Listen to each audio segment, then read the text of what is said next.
Well, it began life as a multi-storey car park, but now a group of artists have turned an eyesore into a huge light show.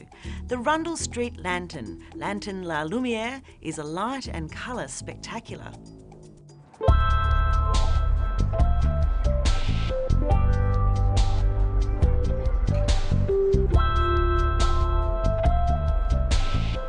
The lantern is a unique public projection device, I suppose. It's like a big television screen but with huge pixels, enormously colourful. Everything breaks down to little blocks, so it's very difficult to design for it. You can't really do that realistic work on it. It has to be quite abstract.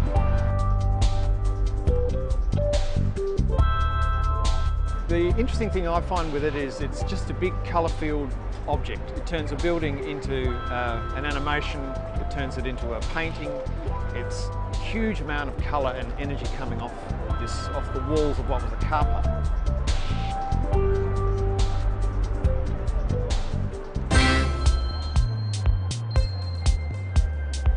The two pieces that I was involved in were the 8-Bit Invader and the Adelaide Scope of Fear was the final name. Both pieces are pretty abstract. One's sort of a flash-based project, animation type thing, and the other is sort of a video experiment. So with the Adelaide Scope of Fear, we sort of went for trying to pick the highlights of things that happen in Adelaide, trying to, I guess, up the ante and let people see that there's heaps of stuff going on here, and then on a canvas like this, just using the opportunity to create something in a large public space is just fantastic.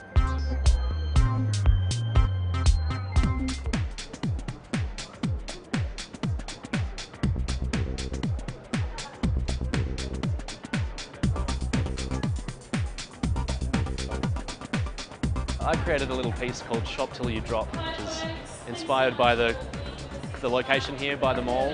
And it's a playful little cartoon about a shopping trolley who meets an untimely demise. The challenge was to produce something within the constraints of the canvas, because despite its enormous size, it's actually only 34 panels by 21 panels in its X and Y, in its scale. So you work on a very tiny image and then it gets blown up to the size of a multi-storey car park. Part of the development process for the Luminaire was a website, a simulator site that you could upload your work to and see what it would look like.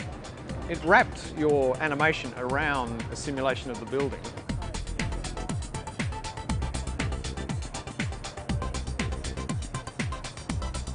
We were just having fun, really, you know.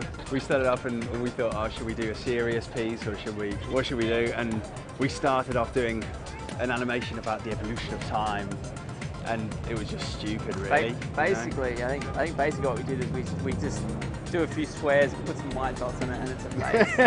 And there's not really much else you need to do with it. At the end of the day, you're animating something that's as big as an icon, you know. So. Yeah. So you can't go mental with special effects or anything. Yeah. It's just like be loose and have fun. Simplicity and colours and just whatever's fun.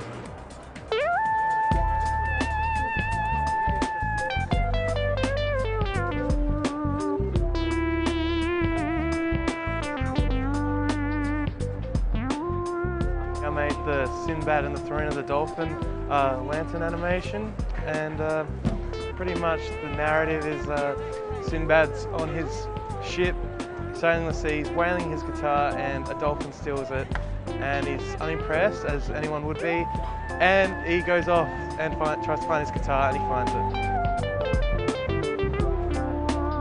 My main inspiration for the animation was old school late 80s, early 90s video games, namely on the Commodore 64 and DOS games and stuff like that.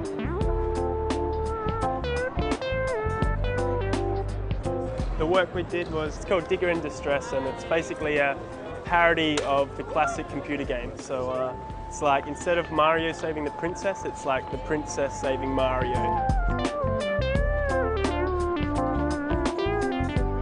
Jasper is a huge inspiration for my artwork, whereas I thought maybe having a kid might stop me from being able to produce the things I wanted to do. he actually gave me a lot more to go on than what I had before I had him, so it's a really good thing.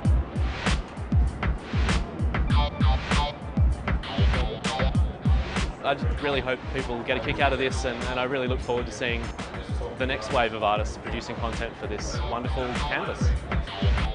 Just had a really good experience, and I'm very thankful for the creative freedom that the Adelaide Fringe has given to me and the rest of the participants in the project. We want to make Adelaide bright and a beacon in the world, not just another town, so bring it on!